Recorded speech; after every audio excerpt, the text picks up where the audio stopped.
Hola, buenas tardes. Les damos la bienvenida a esta charla que se llama Nadie nace macho, en el marco de la Semana de la Diversidad de la Facultad de Ciencias y la Comisión de Equidad. Esta tarde nos acompañan el maestro Abner Raciel Vélez Ortiz, quien voy a leer su semblanza. Él es licenciado en Comunicación por la UNAM, maestro en Educación por la UVG, especialista en Orientación Educativa, docente para la licenciatura en Comunicación de la FES Zacatlán, coordinador del área de masculinidades en el Pozo de la Vida, AC, donde ha desarrollado e implementado cursos y talleres de prevención y sensibilización para hombres consumidores de prostitución en la zona de la Merced principalmente. Ha impartido conferencias, charlas y talleres en diferentes zonas de la ciudad, así como en la FES Zacatlán, la Escuela Nacional de Trabajo Social, la Escuela de Enfermería de la Universidad de Baja California, entre otros espacios. Actualmente es especialista en temas de construcción de la identidad masculina. Muchas gracias por estar aquí, Abner. También nos acompaña Nicole Mari Gallego. Ella es parte de la mesa operativa de la Acción Civil El Pozo de la Vida, la cual lucha contra la trata de personas y explotación sexual de mujeres y jóvenes en México. Es egresada del programa del diplomado Escuela Político Feminista, impartido por la Asociación Civil Mexicana GEMA Joven. Asimismo, cuenta con una maestría en Trabajo Social por parte de la UNAM, y en donde también es docente de la asignatura del programa de especialidades. Originaria de California, Estados Unidos, lleva más de 10 años laborando en organizaciones internacionales en México, con programas sociales cuyos objetivos incluyen erradicar la violencia contra la mujer en todas sus modalidades. Les agradecemos esta tarde estar aquí y les tenemos los micrófonos.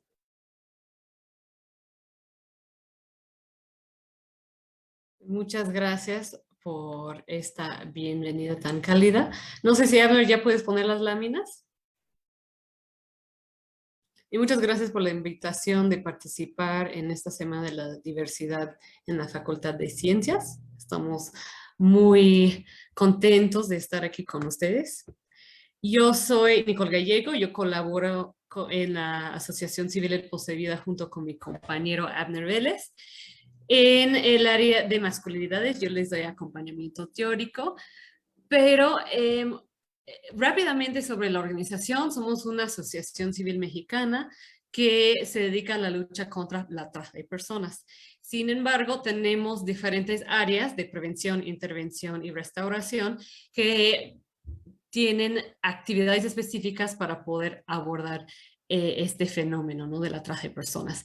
Y en el área de prevención iniciamos o lanzamos una iniciativa para poder también trabajar con la parte de la demanda y los hombres que constituyen un elemento fundamental también en análisis de la situación de violencia contra la mujer.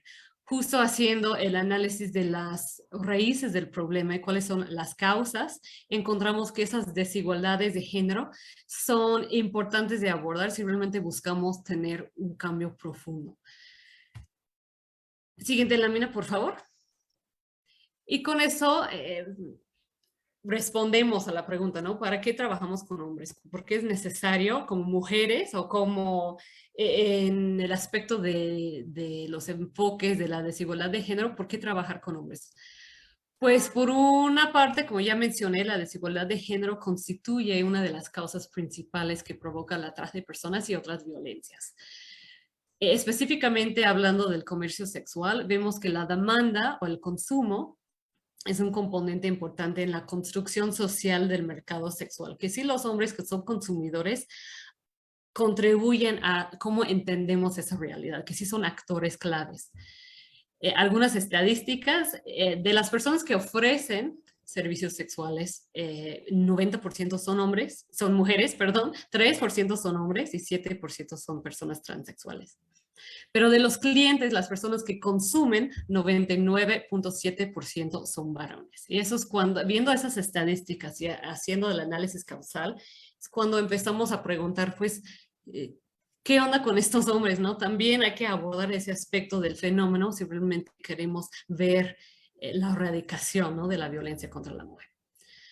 En cuanto a otras modalidades de violencia, en el estudio de Endire de 2016, 66% de las mujeres de 15 años y adelante han sufrido al menos un incidente de violencia, de cualquier tipo de violencia a lo largo de su vida. Y en el total de denuncias por violencia intrafamiliar, 76% de los agresores fueron hombres. Por eso considero que sí también es importante abordar el tema de la masculinidad cuando estamos hablando de la violencia contra la mujer y ver cuáles son esas otras formas de poder vivir la condición masculina.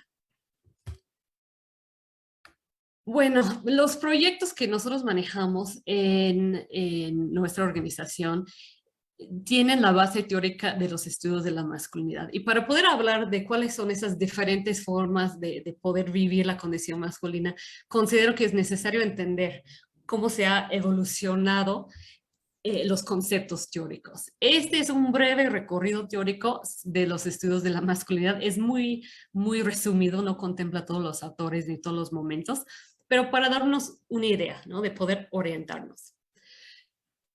Los estudios o el concepto de la masculinidad como construcción social inició en los estudios en los años 70, más o menos en los Estados Unidos, durante la tercera ola del feminismo. Y esos autores, aquí cito algunos estudios emblemáticos, y esos autores sí hablaban de que la masculinidad no es una condición biológica, es una construcción social.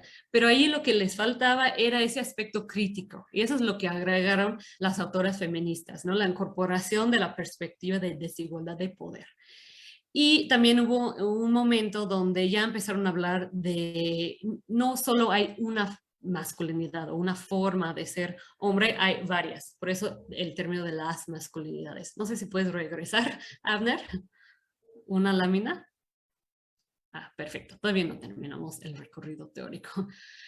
En los años 80 y 90, la socióloga australiana Raewyn Connell desarrolló un concepto muy conocido dentro de los estudios de la masculinidad, que es el concepto de la masculinidad hegemónica. Y ahí lo que ella argumenta es que sí, definitivamente hay múltiples formas de vivir la hombría, pero socialmente se construye un tipo ideal, un marco de referencia de la masculinidad que sirve como ejemplo o el estándar a alcanzar para los hombres. Puede ser que ningún hombre alcance ese estándar, pero sí existe simbólicamente como un guía para los hombres y que todos los hombres están luchando para alcanzar ese tipo ideal de la masculinidad. Ya por los años 90 más o menos es cuando empezaron a surgir esos grupos de reflexión sobre las masculinidades y el concepto de la nueva masculinidad o el nuevas masculinidades, cómo podemos vivir o cómo pueden vivir los hombres la condición masculina de otra forma.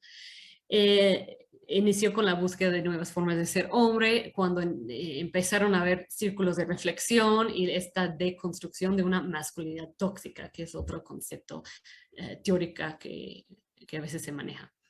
Y los hombres empezaron a reconocerse también como víctimas del sistema sexogénero, donde se puede ver o empezaron a entender que esa estructura de género que tenemos como sociedad actualmente realmente no conviene a nadie. ¿Y dónde estamos actualmente? Pues después de esos círculos de reflexión sobre la masculinidad y el concepto de masculinidades, lo que estamos viendo ahora son estas críticas al término de nuevas masculinidades y también reflexiones desde el feminismo de que el concepto de nueva masculinidad, esas reflexiones muchas veces pierden el camino, ¿no? Que les hace falta un aspecto crítico. El argumento o la crítica hacia el término de nuevas masculinidades es que sí, los hombres pueden ser víctimas del sistema de sexo-género porque se basa en jerarquías, ¿no? Entonces los hombres también pueden sentir limitados en su expresión personal o expresión de identidad por los estereotipos y roles de género. Sin embargo, no podemos olvidar, no podemos dejar de lado que los hombres siempre históricamente han tenido posiciones de privilegio y poder. Entonces, esos dos conceptos son claves para poder tener un enfoque crítico y no perder el camino sobre esta deconstrucción de los roles y estereotipos de género. Entonces, están retomando algunos de esos enfoques críticos y retomando la idea de que hay que desconstruir los sistemas de poder y opresión y no dejarlos de lado. y cuestiona los grupos de hombres de que realmente la solución de la violencia contra la mujer no es que los hombres necesitan dejar de ser hombres malos y ser ahora hombres buenos, ¿no? Esos son esencialismos de la condición masculina. Entonces, empezar a tener ese enfoque más crítico y reconocer esas desigualdades de poder y privilegios que siguen existiendo entre la condición de ser hombre y la condición de ser mujer. Y otras identidades de género, claro. La construcción social de las masculinidades, ¿qué estamos hablando cuando hablamos de una construcción social de las masculinidades? Pues las teorías de género distinguen claramente entre los hechos biológicos que determinan el sexo y los hechos sociales que otorgan un significativo o símbolos y estructuras de entendimiento de cómo interpretamos la realidad a la condición biológica. Que el género contempla este significado que le otorgamos a los hechos biológicos como sociedad. Cada sociedad elabora sus normas de género según sus creencias e intereses y también es dinámico, no es estático, que en cada sociedad, en cada época histórica hay diferentes estereotipos y construcciones y roles y manera de entender qué significa ser hombre y qué significa ser mujer. Y eso se ha ido evolucionando con el tiempo. Las pautas de género son impuestas a hombres y también a mujeres desde el nacimiento. En todas las sociedades conocidas han sido asimétricas y limitadoras para ambos géneros e inducen y llevan a la desigualdad social. Y las creencias que significa ser hombre se estructuran a través de los roles y estereotipos de género, son normas que establecen lo femenino y lo masculino. Eso es lo que hablamos cuando utilizamos el término de construcción social, que ese significado que damos a la condición biológica de ser hombre o mujer.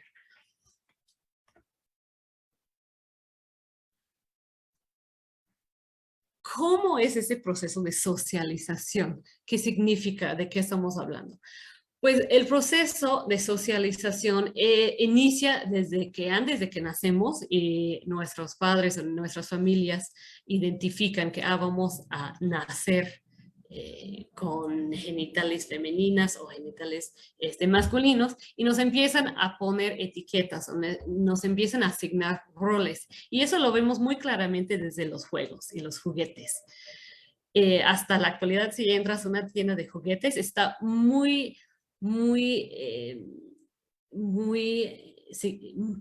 obvio o las distinciones entre los juguetes que son para niños y los juguetes que son para mujeres es muy notable, se puede distinguir fácilmente.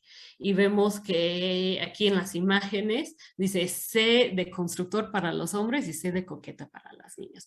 Entonces, desde pequeñas nos enseñan ciertos roles o nos van inculcando ciertas identidades. Siguiente lámina. Otros agentes de la socialización también incluyen la familia, que los niños y las niñas van observando qué es lo que hacen el papá y la mamá para poder identificar cuáles son los roles que le va a tocar. Las instituciones como la escuela, vemos en la imagen que el maestro está hablando de Einstein, de Napoleón, de Cervantes, de Leonardo, de Descartes, y una niña pregunta, ¿y qué no hay mujeres famosas? Es una demostración de la invisibilización de las mujeres en la historia, que nosotras también somos productoras de la historia, pero nos invisibilizan sobre todo desde las instituciones. Y las instituciones son instrumentos para implementar estas estructuras de género. Y los medios de comunicación. A mí me gusta mucho ver los anuncios de perfumes para hombres porque siento que todavía, a pesar de todos los avances que hemos tenido en cuanto a los roles de género, las estructuras de género, ya entendemos que ya empezamos a criticar esos roles y ya hemos avanzado mucho como sociedad con estos estereotipos. Vemos que siguen persistiendo, ¿no? Y a lo mejor muchas veces en apariencia se ha cambiado, pero en esencia no. y viendo esos anuncios de perfumes, sobre todo para hombres, vemos, bueno, aquí está Johnny Depp, que también hay mucho que podemos analizar en cuanto a él, pero que es un hombre muy guapo, con sus tatuajes en el desierto, con el calor en negro, y que son estereotipos que proyectan esta idea de la masculinidad hegemónica, ese tipo ideal de ser hombre. Síguete, Lámina, por favor. Lo que me gustaría es retomar un poco de lo que hemos aprendido en el programa que manejamos o que realizamos en el Pozo de Vida, que trabaja con hombres justo para esta deconstrucción de los estereotipos y enfrentar y cuestionar esas desigualdades de poder. Hemos trabajado con varios grupos y lo que hemos observado en la práctica es que estos estereotipos más conocidos sobre qué significa ser hombre, más reconocidos, ya los jóvenes, sobre todo los jóvenes hombres universitarios, ya no se identifican tanto con esos estereotipos. Podemos ver en la imagen que eso viene de un artículo de un periódico que habla de la caja de la masculinidad.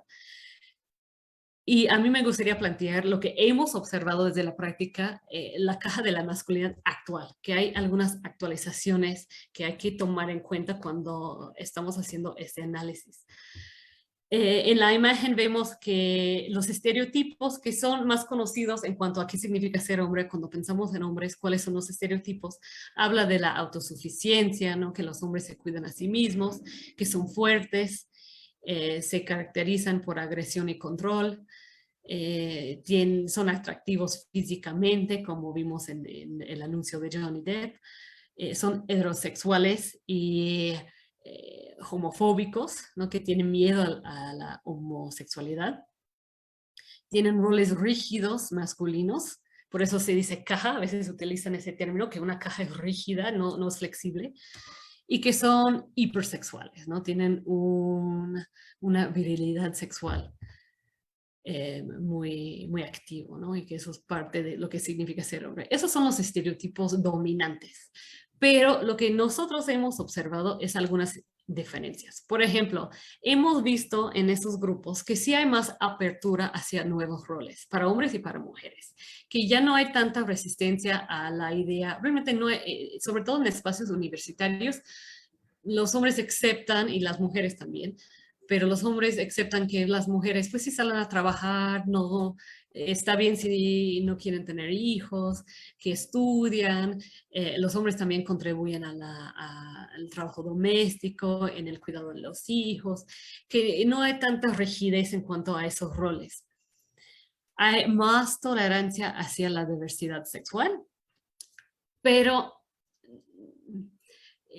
sí hay más tolerancia, pero sí notamos que todavía hay barreras, ¿no? Que los hombres sí discursivamente dicen, pues no hay problema, no, para mí, yo no tengo problema con personas homosexuales, ¿no? Pero mientras que no me toquen, no se acerquen mucho, porque no quiero que las personas tengan, o que se confundan, ¿no? Sobre mi identidad sexual. Entonces, sí hay tolerancia, pero no hay una aceptación total, ¿no? Y hay una diferencia, ¿no? Entre tolerar a una persona y realmente respetar y aceptar a una persona.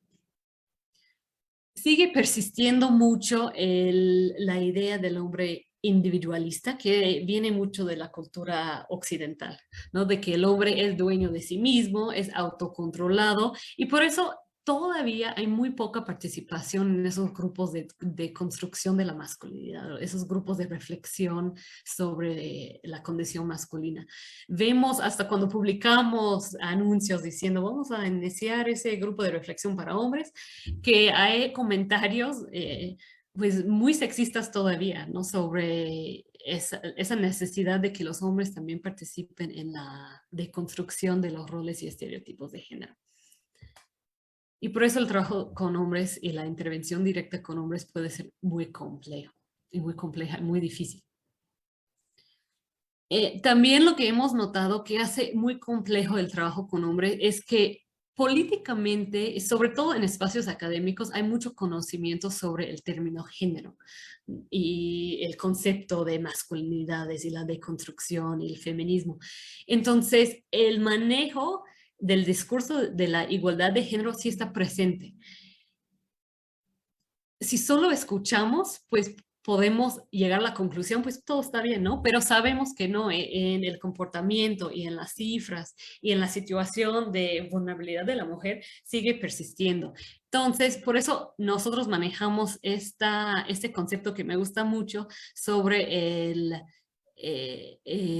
método de la sospecha, la hermenéutica de la sospecha, que hay que ver todo lo discurso sobre analizar todo lo que existe dentro de lo dicho que no está dicho, ¿no?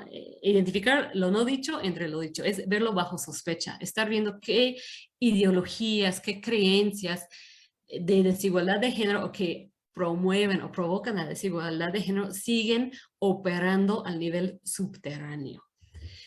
Porque en el discurso, pues sí hay las personas y los hombres sobre todo ya saben manejar los términos políticamente correctos. Entonces hay que ir analizando, rasgando para encontrar dónde están estas creencias que hay que trabajar, hay que deconstruir todavía. Encontramos que hay una identidad masculina apegada a la sexualidad estereotipada de género. Eso sigue muy presente. A pesar de que los roles y a lo mejor el aspecto físico y algunos estereotipos de género ya se están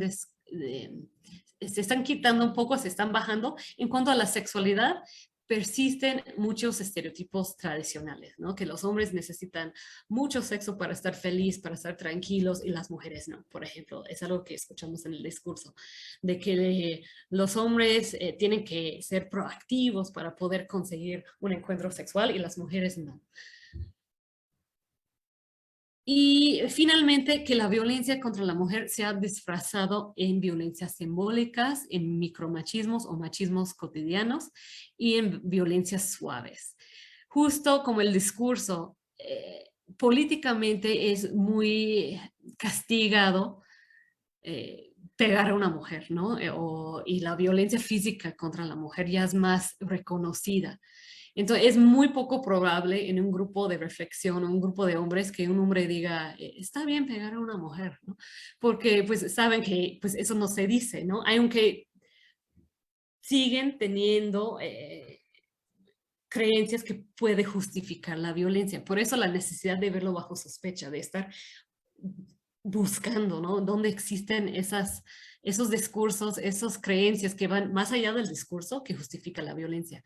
Y que las violencias se operan para mantener la estructura igual, pero ya se disfrazan hasta en violencias amables. A veces se utiliza ese término de que yo te domino todavía, pero amablemente, ¿no? Y nosotras como mujeres que recibimos muchas veces esas violencias o grupos oprimidos o grupos marginalizados, no reconocemos esas violencias porque vienen muy disfrazadas. La que sigue, por favor. Y bueno, para hablar un poco más a profundidad sobre estas violencias, le voy a pasar el uso del micrófono a mi compañero Abner. Muchas gracias, Nicole. Buenas tardes a todas, todos y todes. Qué gusto poder estar aquí hablando de este tema particular que nos atañe y que necesitamos ponerle justa, particular atención. Ya hablamos acerca del machismo, ya hablamos acerca qué pasa con la masculinidad, por qué entenderlo, pero algo que nos está moviendo mucho y que es importante señalar es qué pasa con el machismo y sus violencias asociadas. Propiamente la caja de la masculinidad, como nos comentaba Nicole, nos obliga o nos orilla, llamémosle, a mantenernos en una postura violenta porque estamos defendiendo lo que creemos que nos pertenece, lo que creemos que es nuestro, tanto en la posesión física como en la posesión espacial, ¿no? Esta es mi casa, yo mando aquí, ¿no? Por ejemplo. Entonces, es lo que queremos platicar, lo que yo voy a platicar con ustedes, mejor dicho. Ok, perdón. Listo. Me encanta esta plática, empezando por esto, porque de pronto, cuando hablamos de biología o desde la biología, nacemos machos, ¿no? Nuestro género es masculino, es macho, pero la realidad es que en el constructo social nadie nace con una idea machista o con las características de la masculinidad hegemónica, que el hombre debe de ser feo, fuerte y formal, que tú tienes que ser un hombre al que tienes que servir o que tiene que buscar el servicio completo. Todas estas características, todo esto que nos enseña la masculinidad hegemónica, son actitudes aprendidas. Nacemos con un sexo de macho según nuestra especie humana. El sexo se refiere justamente a las características biológicas con las que nacemos, pero el género se refiere a todas esas características que la sociedad nos ha asignado a cada una de las personas, a cada uno de los sexos. Es entonces lo aprendido, perdón, y lo conocemos como estos roles de género. Nació niño, entonces ropa azul, juguetes rudos, fútbol, música fuerte, deportes de contacto, etcétera. Nació niña, entonces delicada, ropa rosa, actividades del hogar, el cuidado de los niños, profesiones delicadas, etcétera. Estos son los roles de género y esto es lo que vamos aprendiendo o lo que se nos va enseñando conforme va pasando nuestro desarrollo. El machismo entonces es la forma en la que hemos sido criados y educados cada uno de los hombres e incluye la manera de pensar, de sentir y de comportarnos, así como el desenvolvimiento que tenemos con nuestros pares, pero también con las mujeres. También define cómo ejercemos el poder. Sostiene este pensamiento que nosotros, por el hecho de haber nacido hombres, ejercemos o tenemos un poder que es superior. Por lo tanto, como es superior, somos la figura más importante de la comunidad, de la sociedad, somos dueños del poder y representantes de la especie humana. Siempre cuando se habla de nosotros es el hombre, siempre se busca al hombre. Y este pensamiento y discurso a su vez maneja a la mujer como si fuera inferior o como si estuviera debajo de nosotros. Ya Nicole nos había platicado un poco de la masculinidad hegemónica y este modelo responde justamente a cómo se determina la existencia del hombre y su rol y presencia en una sociedad determinada. Que, ojo, esta puede o no ser machista, aunque generalmente está establecido, hay una masculinidad hegemónica que rige completamente y está presente en todo tiempo y en todo lugar. ¿Cómo sabemos que somos hombres? Pues de acuerdo a una serie de marcadores. Esto le llaman por ahí los marcadores de la virilidad. Son 5, pero estos son los 3 más importantes. Y bueno, los 3 más importantes que hemos destacado y encontrado justamente con la población con la que hemos tenido oportunidad de trabajar. El primero es sustentando la potencia sexual. Desde que empezamos nuestro desarrollo físico y particularmente cuando ya despertamos a la vida sexual y estamos conociendo nuestro cuerpo, nuestra corporalidad y nuestra propia sexualidad, se nos demanda realmente responder a esta potencia sexual. Un hombre, como es macho, tiene que tener muchas parejas sexuales, tiene que tener muchas relaciones sexuales, tiene que tener muchos ligas aquí por allá, y tenemos todos estos casos de estos hombres que pues bueno, como dice el dicho, ¿no? Los marineros que tienen una esposa en cada puerto, ¿no? Un ejemplo. Siempre la caja de la masculinidad y el marcador de la virilidad nos dice que como hombres pues tenemos que ser poderosos sexualmente hablando. Este es uno de los marcadores. El siguiente es mostrándonos como el duro, el que no tiene miedo, el valiente, ¿no? Tenemos incluso en el juego de lotería la carta del valiente y este compa pues ya está con el torso desnudo, ya está a punto de aventarse a la pelea, sin miedo. Este es un marcador de la virilidad. Cuando un hombre presenta un rasgo de miedo, un tono de miedo, o dice no ante una situación, ya es un hombre que es cosificado como algo femenino y por lo tanto ya no le podemos llamar hombre, ya no le podemos decir hombre. Este marcador de la virilidad así de cruel y de duro es. Y relacionado con este tenemos el tercero que es enfrentando los peligros. Propiamente como hombres pues tenemos aparentemente y de acuerdo con esta masculinidad hegemónica estar preparados para absolutamente todo. Desde el tiro, ahorita pensando en el profesor del Instituto Politécnico, aventarte a darte esta pelea O, pues, órale, vamos échate este caballito, échate estas chelas, ándale, no seas nena, no seas niña, órale, ¿no? Cuando aún sabes que es imposible o que no deberías de hacerlo, te enfrentas a los peligros porque la virilidad te lo está demandando. La comunidad, tu espacio de hombres con un pensamiento machista construido bajo este pensamiento hegemónico, te obligan a demostrar esta virilidad. Y todo lo anterior, todo lo que les acabo de compartir, se reduce o llegamos a este punto donde hay violencia constantemente. En toda nuestra cotidianeidad hay violencia acorde a la vivencia de la masculinidad hegemónica o el machismo. Hemos encontrado que como hombres, desde este pensamiento machista, ejercemos 3 tipos de violencia. El orden es aleatorio, no importa cómo aparece, tiene una razón de ser, pero la primera persona a la que violentamos desde el pensamiento machista es a nosotros mismos, porque estamos respondiendo ante una obligatoriedad de la comunidad a comportarnos, a vivirnos y a asumirnos según los roles que nos han sido asignados. Entonces nos violentamos a nosotros mismos cuando la comunidad, el espacio donde me estoy desenvolviendo, me obliga literalmente a echarme esos tragos que ya no debería de beber porque ya me siento satisfecho, o a consumir algún tipo de bebida, o a tener algún encuentro sexual que realmente yo no quiero, a conducir a alta velocidad, a actuar, a vivir, a decir, a disfrutar el entorno sin disfrutarlo realmente. Y esto yo lo estoy haciendo contra mí.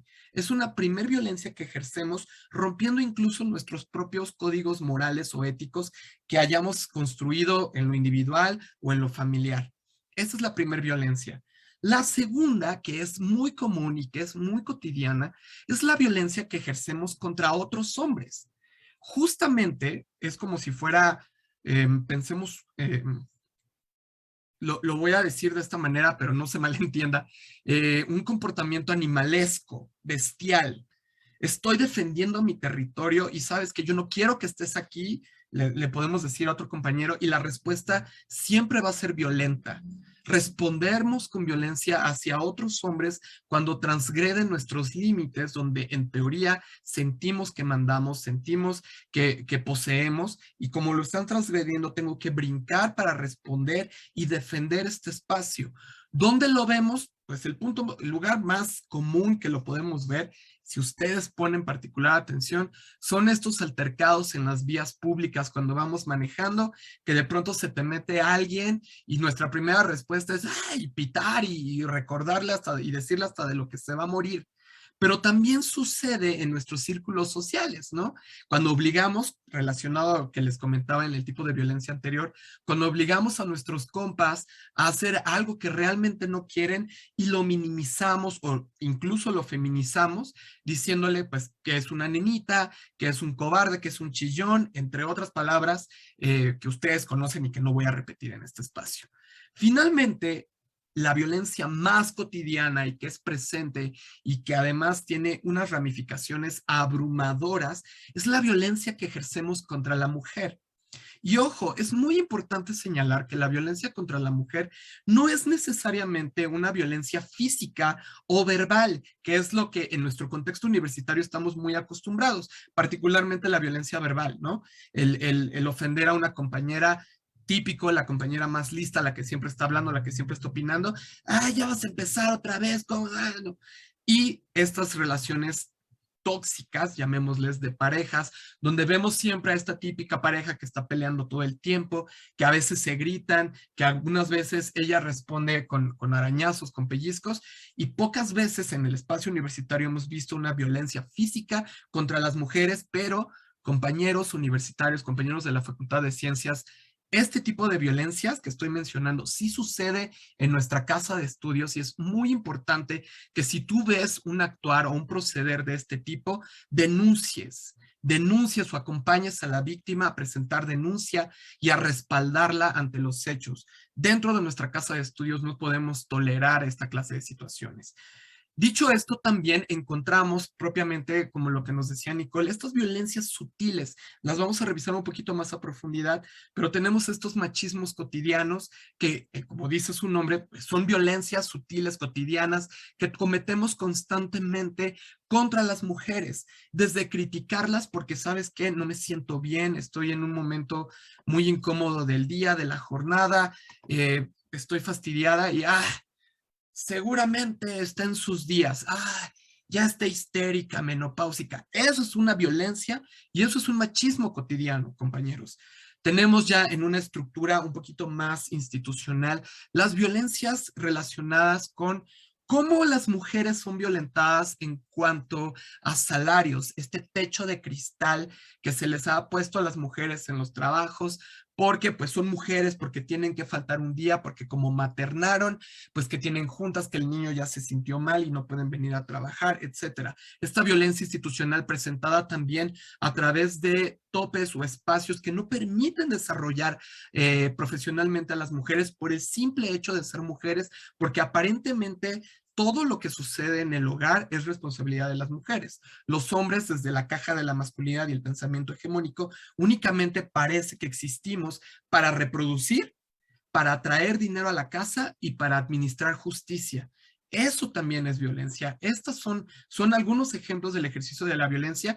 Y finalmente el último, un grave situación que está sucediendo en este país, que ya es un ejemplo, bueno, no exagerado, pero es un ejemplo exacerbado, es la palabra correcta, de lo que es la violencia de género, pues encontramos los feminicidios. No puede ser que en un país como México, que tiene gran cultura en todo sentido, tengamos ya 11 mujeres asesinadas brutalmente en este país. Y ojo, sí, a los hombres nos matan igual. Ok, sí, estoy totalmente de acuerdo, pero sabes que la situación agravada del feminicidio, al que hay que poner particular atención y ver con lupa, es que estas muertes, estos feminicidios, son ocasionados particularmente por parejas, por exparejas, por amigos, por miembros de la familia y están relacionados con violencia sexual, tortura, violencia psicológica previo al feminicidio, entre muchas otras cosas.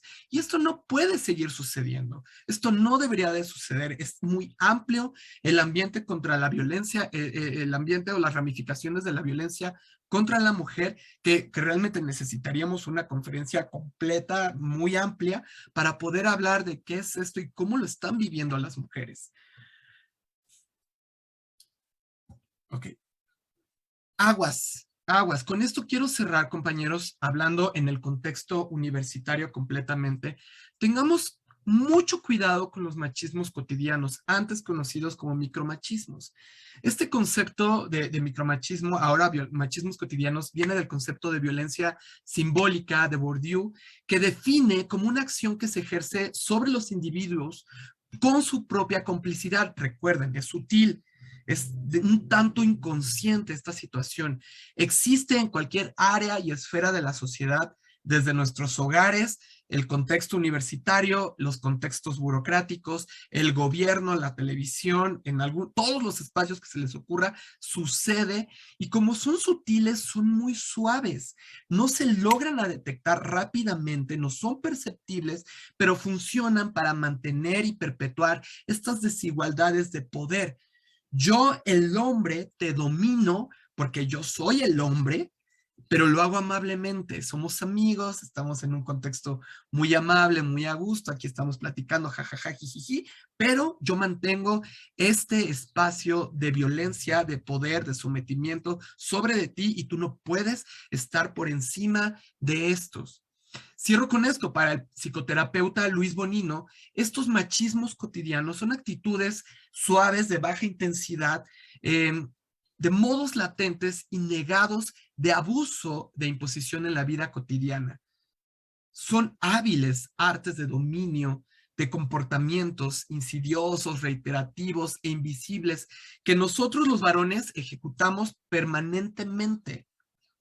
De pronto no nos damos cuenta, hemos verbalizado y hemos hecho parte de nuestra cotidianeidad estas situaciones que no nos damos cuenta. Y entonces, retomando lo que nos decía la maestra Nicole, tenemos este método de la sospecha, donde de pronto sometemos a sospecha a un interrogatorio minucioso, personalizado, ¿por qué me comporto como me comporto? Lo que dije, lo que mencioné, realmente lo estoy sintiendo, lo creo, lo comparto. ¿Por qué esto es una violencia emocional, esto es una violencia psicológica, esto es una violencia verbal? Eh, ¿Está bien, está mal, es correcto? Lo meto a esta sospecha y si este método me arroja que lo que estoy haciendo es incorrecto, entonces vas para atrás y comenzamos de nuevo. Cambiamos nuestro pensamiento, cambiamos nuestra manera de actuar. Y si la respuesta es como, no, esto no está mal, todo estás haciendo lo correcto, pues bueno, continuamos. De esta manera nos ayuda un tanto el método de la sospecha, que también podríamos tener una conversación amplia sobre cómo aplicarlo, cómo vivirlo, cómo desenvolverlo en nuestra cotidianidad. Creo, si me permiten, con esta lámina cierro la participación hablando de estas violencias y podemos tener el espacio para dudas y preguntas, maestra Janet. Sí, justo tenemos varias preguntas y les agradecemos su exposición, lo que nos dan muchos elementos para reflexionar, pero también como para empezar a cambiar este chip que podemos decir que tenemos. Nos pregunta Samu, ¿es distinto el tipo de masculinidad tóxica que vemos en México comparado al de otros países que cuentan con una cultura totalmente diferente?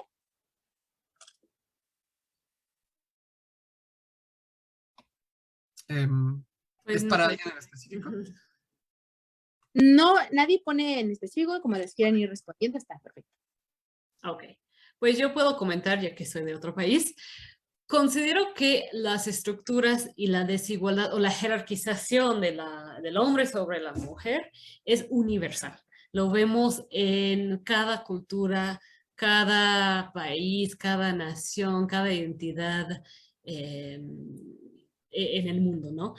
Y eso es algo interesante. Hay evidencia en la prehistoria que sí había grupos, ¿no? Que vivía en sociedades con más igualdad, ¿no? Entre los géneros. Pero actualmente eso es este aspecto de la jerarquización, esta cultura de dominación, como lo maneja una autora feminista, es universal. Entonces, en sus raíces o en sus aspectos esenciales, considero que esto es igual en todos los países. Sin embargo, su manifestación sí es diferente. Eso depende mucho de las culturas. Hay países donde hay muchísimos avances en cuestiones de género, muchas veces desde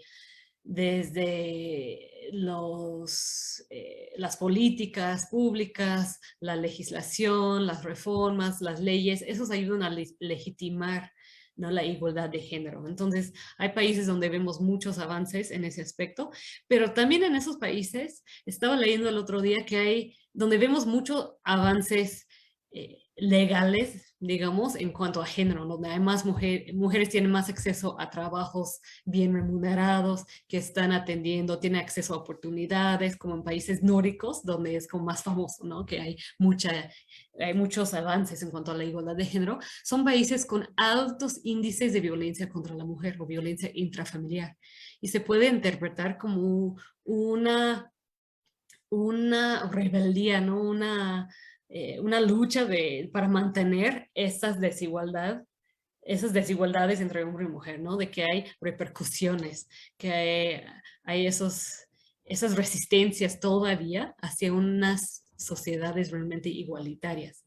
Entonces sí se manifiestan de diferentes maneras. Por ejemplo, en mi país, que es los Estados Unidos, hay igual mucha participación de las mujeres en el ámbito laboral, en los espacios académicos, pero lo que veo mucho o lo que se ha destacado mucho en los últimos años es esa cultura de la violación, ¿no? De que hay discursos que justifican la violación o relaciones sexuales sin consentimiento total. entre hombres y mujeres, ¿no? Entonces sí se manifiesta de diferentes maneras según la cultura. Eso es algo interesante de las masculinidades, por eso es necesario hacer el análisis, ¿no? De cuál es el marco de referencia de la masculinidad hegemónica en cada país, ¿no? Esa sería mi aportación, no sé si quieres agregar algo, Ana. Estoy totalmente de acuerdo. Realmente siempre pensamos en machismo y pensamos como en el mexicano, ¿no? En el estereotipo mexicano. Justo la imagen que teníamos de Pancho Villa en la lámina de la caja de la masculinidad. Pero pues puede ser un Pancho Villa, puede ser un Donald Trump, puede ser no sé, estoy pensando un Javier Bardem, el que se les ocurra. Cada cultura, cada espacio tiene su propio ejemplo de macho, debido a esta prevalencia de la caja de la masculinidad hegemónica, donde siempre no es como que el mexicano hombre sea tóxico, sino el hombre per se es tóxico tratando de defender este espacio, justo porque se siente el representante de la especie humana y no quiere, no puede ceder el espacio para que otras, particularmente otras, o las mujeres, ocupen estos espacios en equidad, en este mismo constructo social.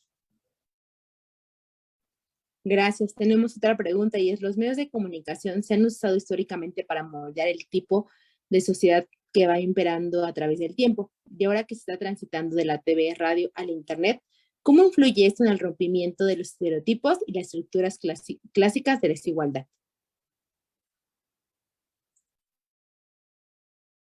Bueno, si me permites, Nicole, esta pregunta es muy interesante, gracias por hacerlo.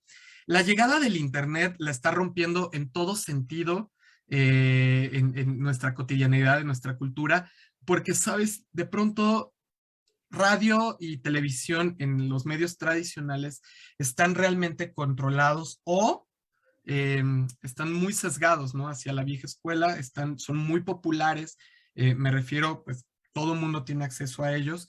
Hoy Internet, estas series, estos espacios son muy democráticos, están dando voces a nuevas visiones de ver el mundo, de entender el mundo, de construir el mundo, que están permitiendo romper estos estereotipos y estructuras clásicas. Propiamente, esto te lo ejemplifico, perdón, recientemente viendo el catálogo de Netflix, a mí me llama mucho la atención cómo ya hay demasiada temática LGBT, demasiada información relacionada con el movimiento feminista, documentales, y realmente la gente es lo que está consumiendo, está rompiendo la gente que consume Internet, particularmente nuestra generación de los que somos de los 80 para acá, es gente que está consumiendo esto, que lo está entendiendo y está de alguna manera regresando o llegando esta información a través de nosotros a las generaciones que están acostumbradas a ver la tele o escuchar el radio tradicional. Estamos años luz, estamos realmente, desde mi perspectiva como comunicador, años luz de que haya un nuevo molde. Pero esto no significa que va a suceder. Estamos rompiendo en este momento los paradigmas gracias a estas producciones, pero también gracias a las movilizaciones, a las y los compañeros de a pie que están en las calles investigando, hablando, protestando, levantando la voz. Y entonces es poco a poco, y el Internet, que es, insisto, democrático y alcanza para todas y todos, nos va a permitir llegar un día hasta la puerta de la casa con conversaciones, como charlas como esta, para cambiar esta realidad o esta vieja realidad del viejo molde, ¿no? No sé, Nicole, si quieres complementar. Gracias. Tenemos otra pregunta que si existen planes desde el gobierno para cambiar esa situación desde la educación primaria.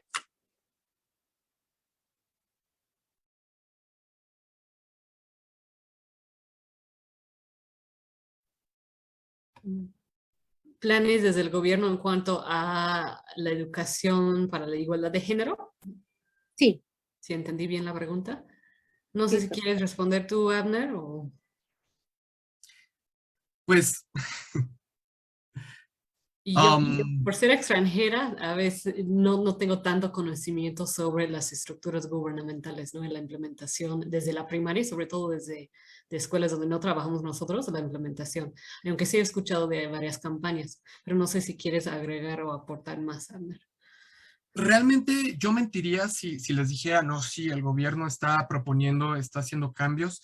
Realmente lo que yo he visto es, lo voy a decir tal cual, compañeras maestras que están metiendo perspectiva de género en la educación hacia los niños en este nivel educativo. No porque venga en el plan de estudios o esté involucrado en el plan de estudios. En esto nos ha fallado esta transformación gubernamental porque nos falta mucho, pero las y los docentes que están involucrados o que están empapados de este tema son quienes están llevando estas conversaciones hacia las comunidades de la educación básica.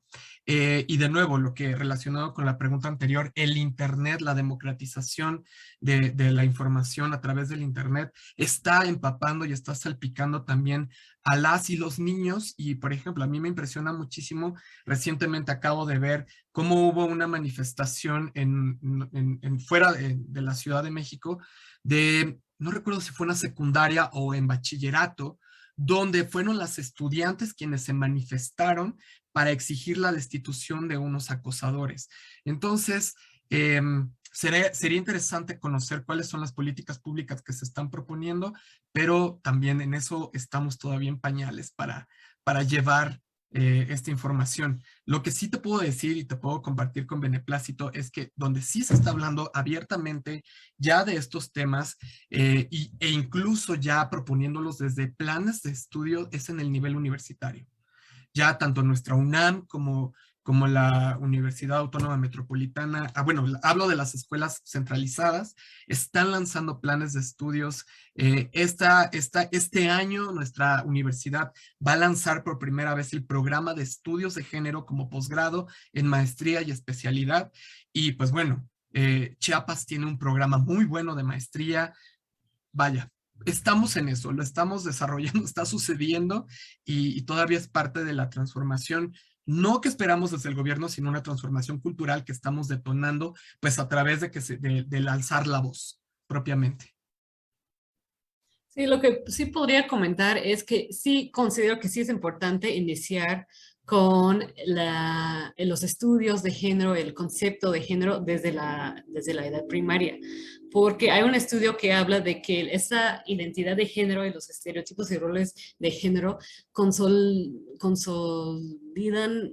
más o menos por la edad 10, a los 10 a 12 años. Entonces, he visto algunos programas de deconstrucción de la masculinidad justo para niños varones, que argumenta que es necesario no empezar desde la universidad, ni la prepa, ni siquiera la secundaria, sino en la primaria. Entonces tiene un plan de estudios enfocado a niños a partir de los 10 años. Entonces sí hay argumentos de que hay que iniciar antes con la sensibilización y la enseñanza y los estudios críticos sobre el concepto de género. Importantísimo. Sí, muchas gracias. También preguntarles qué acciones recomendarían realizar para evitar los machismos cotidianos. Ok. Si de pronto me contesta mal o me contesta de forma agresiva, pues como, ¿cómo te puedo ayudar? ¿No? Pues déjame en paz. Perfecto, no pasa nada, nos vamos, ¿no? Rompiendo también, hablando, creo que lo último que podría recomendar y creo que es lo más importante es compartiendo y reuniéndome con otros compañeros para hablar acerca de estos temas. Porque sabes que como son tan sutiles y algo que alguna vez Nicole nos contó y nos enseñó, es que el machismo, la masculinidad hegemónica está tan normalizada, está tan dentro de nuestro ADN que no nos damos cuenta.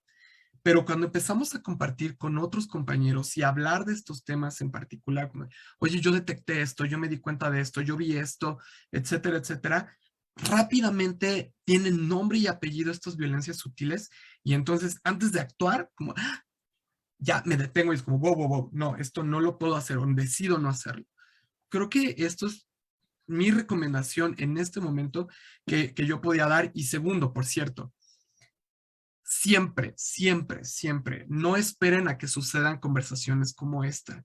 Como hombre, y esto lo hablo como hombre, es nuestra responsabilidad como hombres informarnos, buscar información, rascarle por ahí en internet, leer a Bonino, lo que vaya saliendo. Hay un libro buenísimo de Eréndira Derbez y Marcela de la Garza, creo que no recuerdo bien el nombre, perdón, que se llama No son micromachismos, son machismos cotidianos. Es muy bueno, busquen este libro, léanlo, cuestionense, pregunten y nunca en la vida, por favor, se lo suplico, obliguen a una mujer a explicarles qué es el feminismo o qué es un machismo cotidiano, porque es nuestra responsabilidad. Nosotros como hombres tenemos que también tomar la sartén por el mango para poder ser partícipes de esta transformación. No sé, Nicole, si quisieras complementar. Sí, lo que me gustaría aportar en ese sentido es que la postura que hemos tomado en el programa de hombres que coordina Abner, que dirige Abner, es que todos, hombres y mujeres, todas las personas en las sociedades tenemos los machismos y esta ideología de género internalizado. Por lo tanto, todas las personas ejercemos la violencia de género. Eso no es decir que si soy machista yo, no, o esa mujer es machista o Abner es machista. Sin embargo, podemos tener ideas, comportamientos que son machistas y a veces salen porque es la cultura en que vivimos. No podemos desligarnos completamente de nuestro contexto.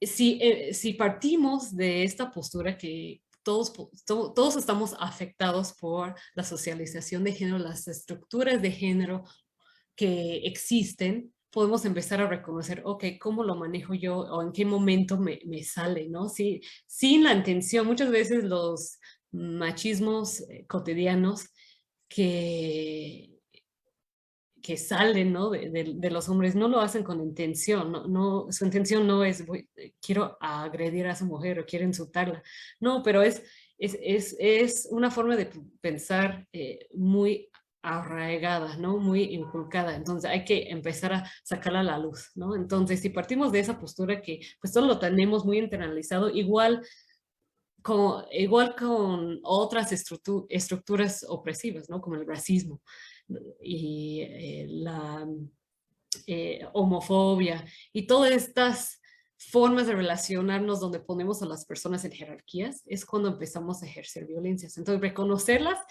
es el primer paso y estar reflexionando, ¿no? Ver todo bajo sospecha, como mencionamos antes. Muchas gracias. Tenemos un comentario que dice Roxana Maldonado. Mientras continúen los estereotipos de género que el sistema patriarcal nos ha regido desde el neolítico permanezcan, no podremos avanzar como una humanidad igualitaria, respetando los derechos fundamentales de todas las personas. Estoy totalmente de acuerdo. O sea, necesitamos romper con estos paradigmas. Ya, urge. Falso, falso, falsísimo. Los hombres son de Marte y las mujeres de Venus. Somos de este mismo espacio y estamos llamados a construir en comunidad, en equidad. No uno más grande que el otro, no alguien arriba o superior que otro, en equidad. Porque si no, es urgente generar estas estrategias para poder cambiar no solo la cultura, sino también el presente y el futuro. Lo que deviene es preocupante y estamos en un buen momento para cambiar el chip, para cambiar la visión de nuestro entorno. También les envían saludos desde Campeche.